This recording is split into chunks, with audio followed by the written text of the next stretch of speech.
పితా పుత్ర పవిత్రాత్మ నామమున ఆమేన్. జ్ఞానవాణి శ్రోతలకు స్వాగతం, సుస్వాగతం. ఈనాడు మన పఠనాలు అపోస్తుల చర్యలు 6వ అధ్యాయం 8వ వచనం నుంచి 10 వరకు మరియు 7వ అధ్యాయము 54వ వచనం. పరిశుద్ధ గ్రంథ పఠనం మత్తయి గారు రాసిన శుభవార్త 10వ అధ్యాయము 17 వచనం నుంచి 22 వరకు. ఈనాడు మనం స్తేఫాను గారి పండుగను కొనియాడుతున్నాము. నిరంతరము ప్రార్థించుటకు, వాక్య పరిచర్య చేయుటకు, వితంతులకు సహాయం అందించుటకు అపోస్తులు 7 సహాయకులను ఎన్నుకున్నారు. వారిలో స్తేఫాను ఒకరు. స్తేఫాను దైవానుగ్రహముతోనూ శక్తితో నిండిన వాడై ప్రజల మధ్య గొప్ప అద్భుతములను, సూచక క్రియలను చేయుచున్నారు. అపోస్తుల కార్యములు 6వ అధ్యాయము 8వ వచనం. స్తేఫాను తన వాక్య పరిచర్యలో ఇశ్రాయేలీయుల అవిధేయతను తప్పుపట్టినారు. ఆయన పరిశుద్ధ స్థలమునకును ధర్మశాస్త్రమునకు విరోధముగా మాట్లాడలేదు. కానీ యూదులు అతనిపై నేరము మోపారు. ఆయన ప్రసంగం తన శ్రోతల కోపాన్ని రేపి ఉండాలి, లేదా మారు మనసు పొందటానికి వారి హృదయాలను బద్దలు కొట్టి ఉండాలి. ప్రవక్తలు ఇటువంటి ప్రసంగాలే చేశారు.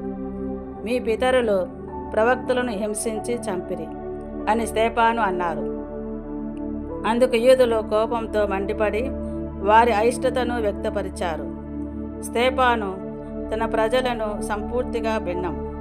వారు కోపంతో రగిలిపోతుంటే అతడు పరిశుద్ధాత్మతో నిండుకొని మరణం రాబోతుందని తెలిసినా ప్రశాంతంగా ఆకాశం వైపు చూసి ప్రార్థించారు.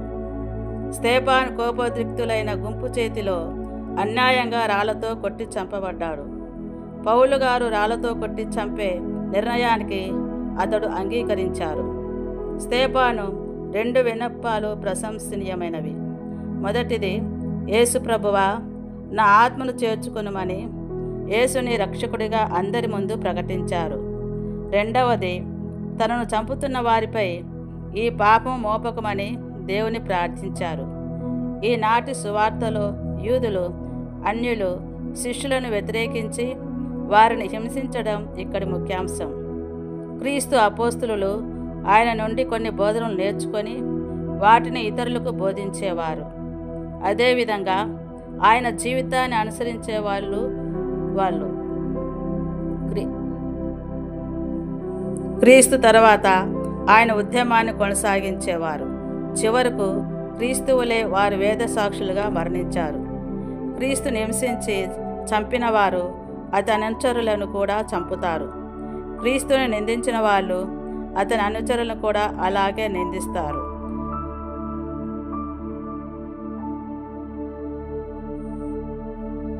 నేడు మనం స్తేఫాను వలె జీవించాలని ఆయనను ప్రకటించారు. పునీత స్తేఫాను గారు మనకు ఆదర్శం.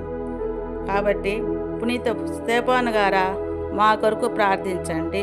ఆమేన్.